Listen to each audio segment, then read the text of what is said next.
kita sepakat hal-hal yang masalah perbatasan yang mungkin memerlukan waktu lagi untuk menyelesaikan secara teknis, tapi prinsipnya kita sepakat untuk mencari penyelesaian yang menguntungkan kedua pihak. Contoh masalah Ambalat, kita sepakat bahwa sambil kita saling menyelesaikan masalah-masalah hukum, kita sudah ingin mulai dengan kerjasama ekonomi yang kita sebut joint development. Apapun yang kita ketemu di laut itu, kita akan bersama-sama mengeksploitasinya. Daya salam kebajikan. Yang saya hormati dan saya banggakan yang mulia, Datuk Seri Anwar Ibrahim, Perdana Menteri Malaysia. Para menteri dan pejabat tinggi dari Malaysia dan Indonesia, rekan-rekan media, saudara-saudara sekalian yang saya hormati. Pertama-tama, kepada seluruh umat Islam, saya ucapkan selamat merayakan Tahun Baru Islam, 1 Muharram 1447 Hijriah. Semoga Allah SWT, Tuhan Maha Besar, senantiasa memberkahi setiap langkah dan harapan kita. Saya hari ini sangat gembira dan berbahagia dapat menyambut Perdana Menteri Malaysia, Datuk Seri Anwar Ibrahim di Jakarta. Pak Anwar bukan saja sahabat saya, tapi sahabat seluruh rakyat Indonesia. Kunjungan Perdana Menteri Anwar Ibrahim ini menunjukkan eratnya hubungan di antara kedua negara. Juga menunjukkan komitmen untuk kita terus memperkuat kerjasama di semua bidang. Dalam pertemuan saya dan Perdana Menteri Anwar Ibrahim tadi, kita membahas secara intens masalah-masalah bilateral kedua negara, juga masalah regional ASEAN, dan juga masalah global. Kita tukar pandangan dan ternyata dalam banyak hal, hampir semua hal, pandangan Indonesia dan Malaysia sama. Kita punya pandangan yang sama menghadapi masalah-masalah tersebut.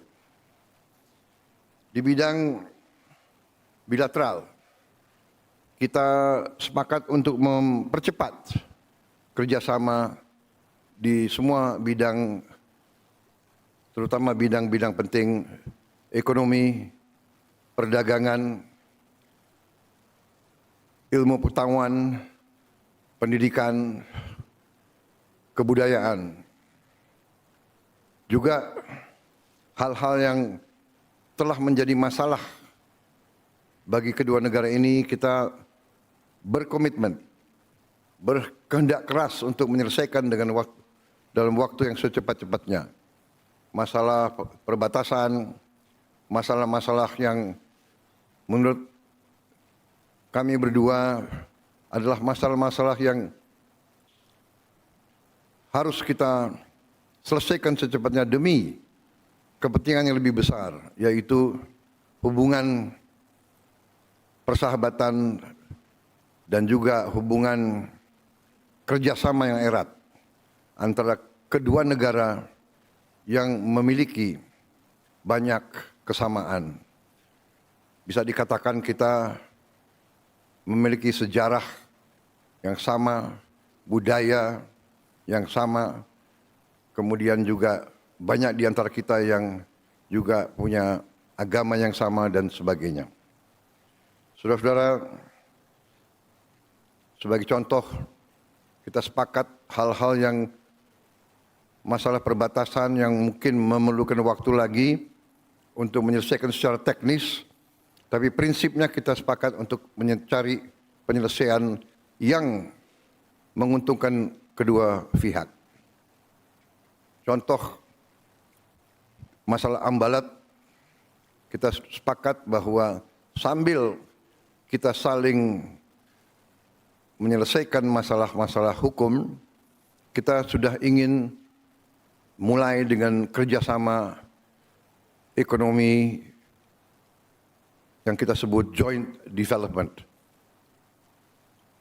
Apapun yang kita ketemu di laut itu, kita akan bersama-sama mengeksploitasinya. Jadi kita sepakat bahwa kita ini harus bekerja untuk kepentingan bangsa dan rakyat kita masing-masing. Di tingkat global, kita membahas perkembangan konflik Iran-Israel, juga situasi terkini di Palestina. Kita tetap menganjurkan penyelesaian damai di semua pihak. Kita menyambut baik adanya gencatan senjata antara Israel dan Iran. Kita berharap ini bisa langgeng, bisa terus menuju penyelesaian yang damai. Mengenai Palestina, kita tetap mendukung kemerdekaan Palestina. Hanya two-state solution yang bisa mengakhiri pertikaian tersebut. Indonesia dan Malaysia memandang perlu suatu upaya kolektif global untuk mendorong penyelesaian konflik-konflik secara damai. Saudara-saudara sekalian,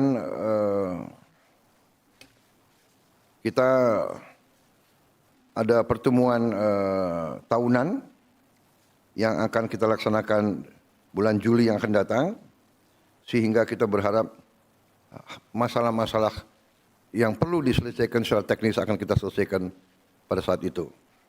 Terima kasih. Wassalamualaikum warahmatullahi wabarakatuh. Salam sejahtera bagi kita sekalian. Saya persilakan Perdana Menteri Datuk Seri Anwar Ibrahim. Assalamualaikum warahmatullahi wabarakatuh dan salam sejahtera. Saudara saya yang saya muliakan, Datuk Seri Prabowo Subianto, Presiden Republik Indonesia, rakan-rakan menteri, rakan-rakan yang saya muliakan, sekali lagi ucap terima kasih dan penghargaan dan sambutan yang luar biasa. Ini sebenarnya kunjungan tidak rasmi kerja untuk bincang beberapa isu semasa, dua hala, sebelum kita adakan pertemuan yang agak lebih official akhir bulan nanti. Tapi demikianlah hubungan persahabatan saya dengan saudara Prabowo ini, masing-masing berusaha untuk mendekatkan silaturahmi dan juga menunjukkan persahabatan yang setia selama hampir setengah abad. Jadi dari pribadi dan family, saya ingin lahirkan rasa penghargaan yang setingginya. Dan oleh kerana semangat persaudaraan begitu rapat, kita ada masing-masing tanggungjawab untuk mengangkat martabat negara kita, ekonominya, investasi, perdagangan dan pelbagai bidang yang disentuh dan disinggung oleh Pak Presiden sebentar tadi, kebudayaan, pendidikan, research atau penyidikan dan semua bidang. Jadi itu arahan kita, instruksi masing-masing kepada rakan-rakan menteri dan officials adalah untuk menjadikan hubungan ini agak signifikan dan special.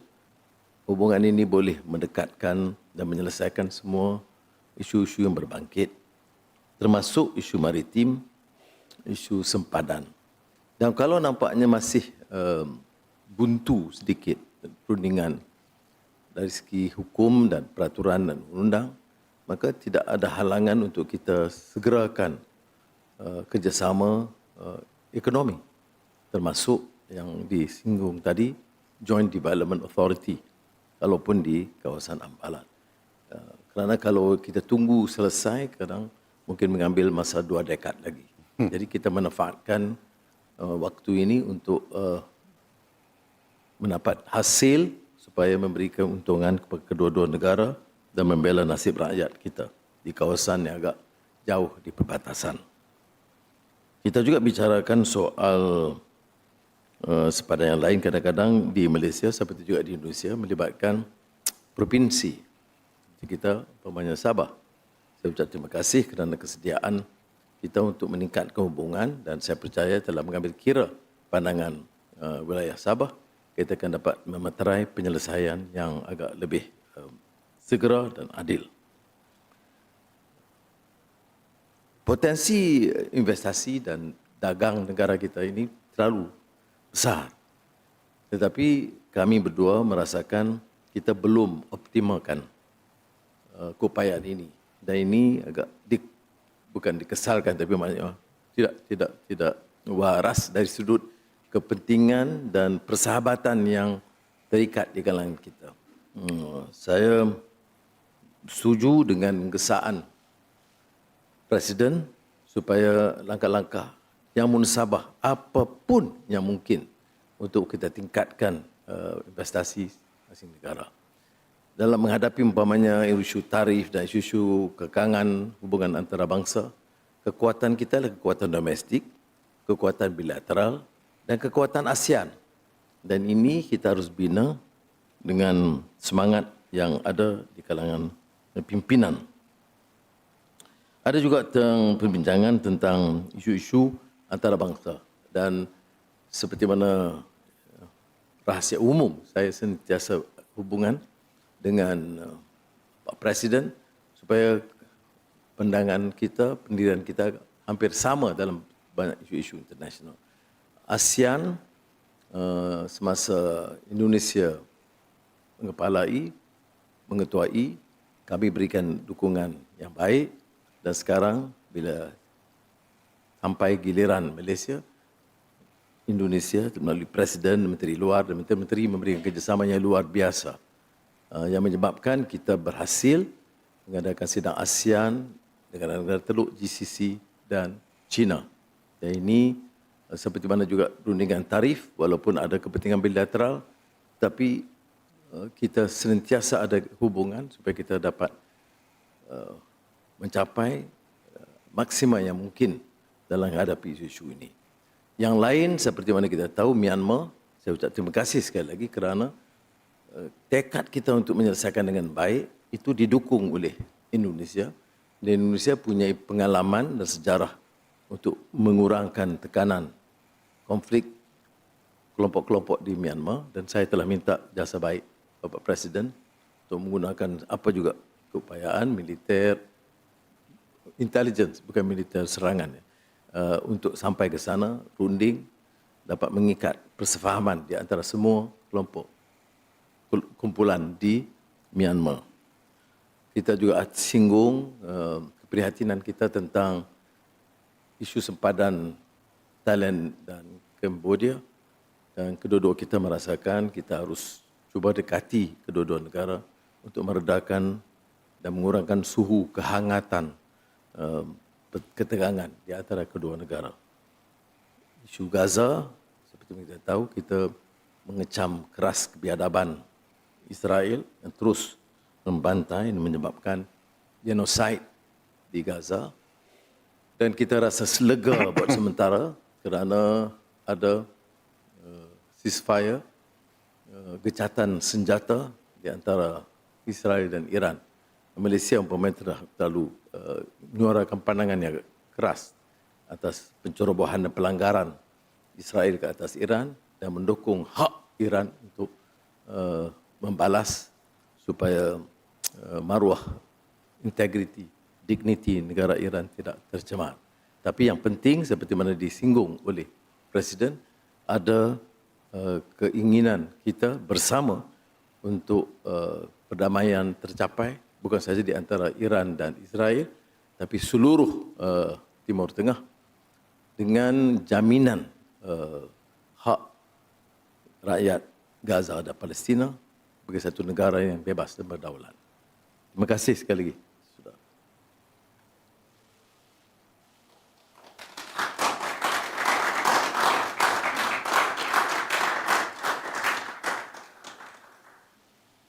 Hadirin yang kami hormati, demikianlah seluruh rangkaian acara kunjungan resmi Perdana Menteri Malaysia.